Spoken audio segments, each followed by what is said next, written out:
Overcome your reluctance, build your confidence, subscribe the channel and press the bell icon so that you can never miss an update.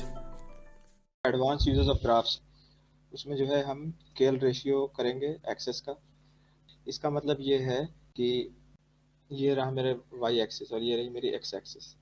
जैसे यहाँ पे 1 mark यहाँ पे किया हुआ है, तो जितना दूरी पे 1 मार्क यहाँ पे किया हुआ है, अगर उतना ही दूरी पे 1 मार्क यहाँ पे किया हुआ रहेगा, यानी कि 1 2 3 इसके बीच का डिस्टेंस जरूरी थोड़ी है 1 सेंटीमीटर रखें, कुछ भी रख सकते हैं। हाँ, लेकिन जितना 0 से 1 की दूरी है एक्स एक्सिस पे, उतना ही 1 से 2 होना चाहिए, उतना ही 0 से -1 होना चाहिए, उतना ही -1 से -2 होना चाहिए। अब तुम देख लो कि वाई एक्सिस पे भी 0 से 1 के बीच में मान के चलो कि 5 सेंटीमीटर की दूरी थी, रख सकते हैं, तो 1 से 2 के बीच में 5 सेंटीमीटर होगा। तो वाई एक्सिस पे भी 0 से 1 के बीच में 5 सेंटीमीटर की दूरी रखना क्या जरूरी है? क्या हम इसे अलग रख सकते हैं? क्या हम ऐसा कर सकते हैं कि वाई एक्सिस पे जो है 1 जो है इधर लिखें और एक्स एक्सिस पे 1 जो है इधर लिखें? अब ये पॉइंट तो क्लियर है कि 1 अगर इतना दूर पे लिखा हुआ है तो -1 भी इतना ही दूर पे लिखा हुआ होना चाहिए।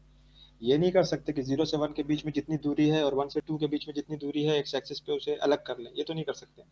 लेकिन ये दोनों एक्सिस, वर्टिकल एक्सिस और हॉरिजॉन्टल एक्सिस, एक दूसरे से क्या इंडिपेंडेंट हैं अपने स्केल फैक्टर के मामले में? ये है scale ratio of the axis.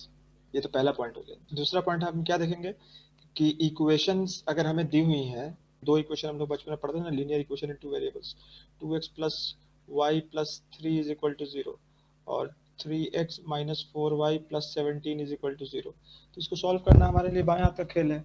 हम किसी फैक्टर से मल्टीप्लाई करेंगे इक्वेशन 1 या इक्वेशन 2 को, फिर एडिशन या सब्सट्रैक्शन करके हम निकाल लेते हैं। तो क्या ये दो linear equation in two variable से सॉल्व हो सकते हैं? एनालिटिकल मेथड और ग्राफिकल मेथड, दो मेथड होता है। या फिर मान के चलो x minus 4 is equal to 0 की इक्वेशन था और नीचे वाली इक्वेशन थी 3x minus 4y plus 17 is equal to 0। इन दोनों का भी सॉल्यूशन आएगा, जाहिर सी बात है। क्या ये वाला भी सॉल्यूशन ग्राफ से हो सकता है? ये हम देखेंगे। अब जो तीसरा पॉइंट है वो क्या है? अब देखो, स्ट्रेट लाइंस के बहुत सारे फॉर्म्स हैं। y equal to x plus c पे मैंने बहुत जोर दिया है, लेकिन कभी कभी और भी आसानी से बन सकता है। लेकिन एक चीज तुमको बता रहे हैं, जो y equal to M x plus c से आएगा वो कहीं से नहीं आएगा। वो अगर कुछ लाइन के साथ कुछ छेड़खानी करनी है, किसी भी स्ट्रेट लाइन से कुछ इंफॉर्मेशन हमें गेन करनी है ज्यादा, तो उसके लिए y equal to M x plus लिखना सबसे ज्यादा फायदेमंद है। क्योंकि जब आप टेंजेंट्स पढ़ोगे आगे, तो टेंजेंट्स का भी स्लोप होता है, टेंजेंट्स के बीच में भी एंगल होता है।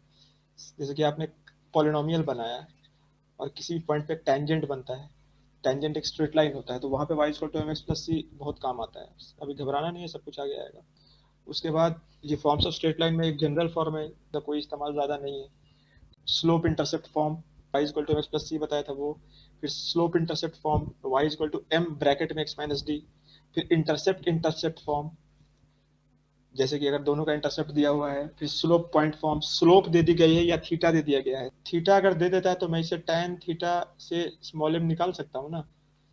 तो चाहे थीटा दे दे कि एंगल कितना बना रहा है पॉजिटिव एक्स एक्सिस से, चाहे डायरेक्ट स्लोप की वैल्यू दे दे tan थीटा की, और एक पॉइंट दे दे। मैंने बोला था कोई भी दो इन्फॉर्मेशन दे देगा स्ट्रेट लाइन के बारे में, तो हम उससे ग्राफ बना लेंगे। कोई भी दो इन्फॉर्मेशन। तो इसमें तुम देख लो कि स्लोप इंटरसेप्ट दो चीजें हैं, कि एक स्लोप है एक इंटरसेप्ट है। ये भी दूसरा भी स्लोप इंटरसेप्ट, बस फर्क क्या है कि इसमें इंटरसेप्ट जो है वाई का है, इसमें इंटरसेप्ट जो है वो एक्स का है। ये है सी और ये है डी। बात समझ में आ रही है? मान के चलो कोई स्ट्रेट लाइन ऐसे है, तो वाई एक्सिस को यहाँ पे इंटरसेक्ट कर रहा है, एक्स एक्सिस को यहाँ पे इंटरसेक्ट कर रहा है। दोनों की ओरिजिन से डिस्टेंस अलोंग द एक्सिस, ये होता है बेटा सी, ये होता है डी। सी मतलब वाई इंटरसेप्ट, डी मतलब एक्स इंटरसेप्ट। फिर स्लोप दे दिया और एक पॉइंट दे दिया जहां से पास कर रही है वो स्ट्रेट लाइन, फिर दो पॉइंट्स दे दिए जहां से पास कर रही है स्ट्रेट लाइन। ठीक है, फिर स्लोप निकालने का फॉर्मूला भी एक है। ठीक है, तो बिना विलंब किए आगे आते हैं।